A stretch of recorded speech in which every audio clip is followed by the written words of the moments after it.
Saat ini sedang lagi ada sebuah narasi yang dimunculkan oleh media asing, yaitu berita yang disampaikan oleh media asing. Ini judulnya Indonesia menuju bangkrut.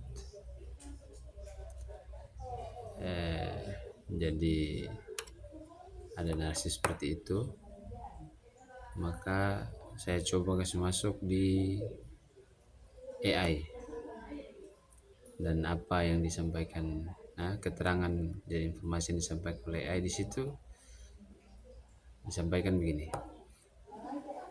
Wajar ada berita seperti itu. Itu adalah jurus perang narasi. Namanya juga media asing suka bikin judul Indonesia menuju bangkrut. Tiap kali RI ambil langkah tegas, pasti diserang dengan narasi seperti itu. Jadi ini adalah perang narasi.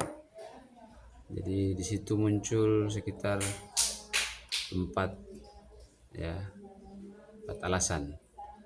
Yang pertama, kenapa media asing suka nulis RI bangkrut? Ini ada 3 motif. Ini bukan soal fakta, tapi soal kepentingan. Ini soal kepentingan. Polanya itu motif media asing. Ini tujuan. Ini supaya ngelesin investor. RI batalin. Kebetulan RI ini kasih batal ekspor listrik ke Singapura. RI stop ekspor nikel mentah. RI pakai ekspor satu pintu biar investor asing jual saham BBRI, ISG anjlok, terus mereka nyerok harga murah. Yang kedua, tekanan diplomasi. Singapura nggak terima listrik dibatalin. AS nggak terima nikel nggak boleh mentah, bikin rakyat RI takut. Ini tujuannya bikin rakyat RI takut, demo, pemerintah jadi lunak lagi, jurus menang tanpa perang. Yang ketiga, rating plus klik.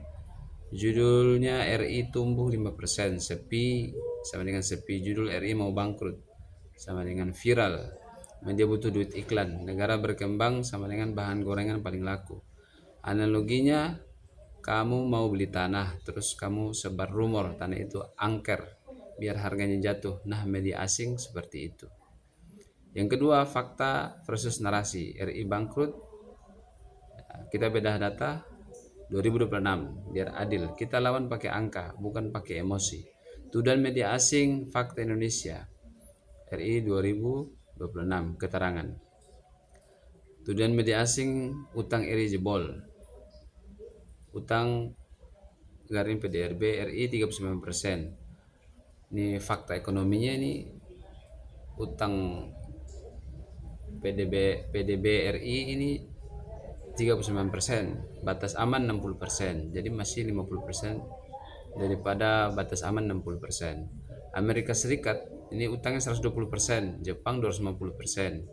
RI masih paling sehat, CG20, bunga utang masih kebayar.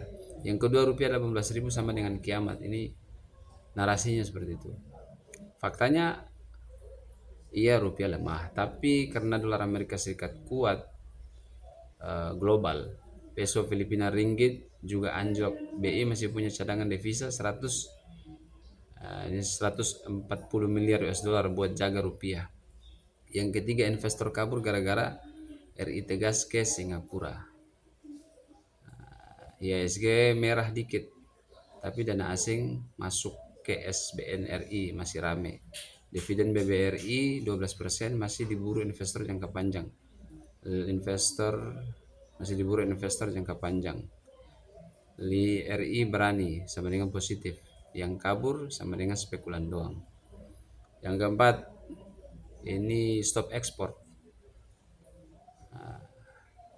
sama dengan ekonomi mati. Ini faktanya, ekspor Republik Indonesia 2025 tembus 290 miliar US dollar. Jurus hilirisasi nikel bikin ekspor baterai naik 300%.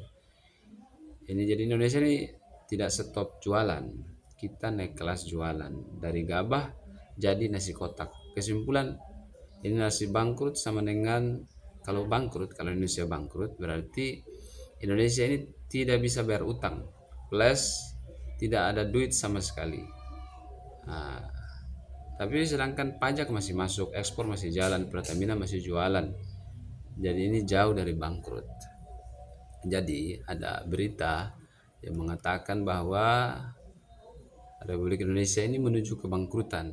Nah, ini adalah perang narasi dari media asing. Bagaimana Indonesia ini framing seolah-olah kita ini dalam keadaan menuju kebangkrutan. Alhamdulillah sekarang ini ada AI. Jadi kalau ada berita-berita, orang bisa cek saja, ya, bisa kita cek di AI. Jadi nanti fakta data bisa ditampilkan. Sehingga narasi-narasi ini bisa dikonter. Dan memang ini ya kelihatan sekali setelah demo muncul tuh berita.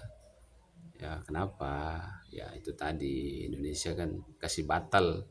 Ya Indonesia kan kasih batal itu jual jual listrik ke Singapura itu.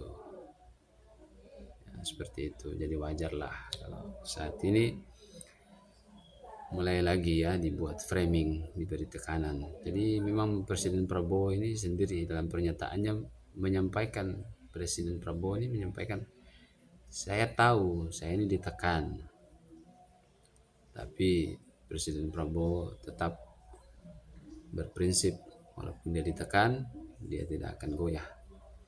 Maka kita juga sebagai masyarakat ini harus ya mulai mencari informasi, ya apalagi sekarang ada AI, tinggal kita kasih saja keterangan, kita kasih saja kalimat, nanti muncul dengan data-data ya.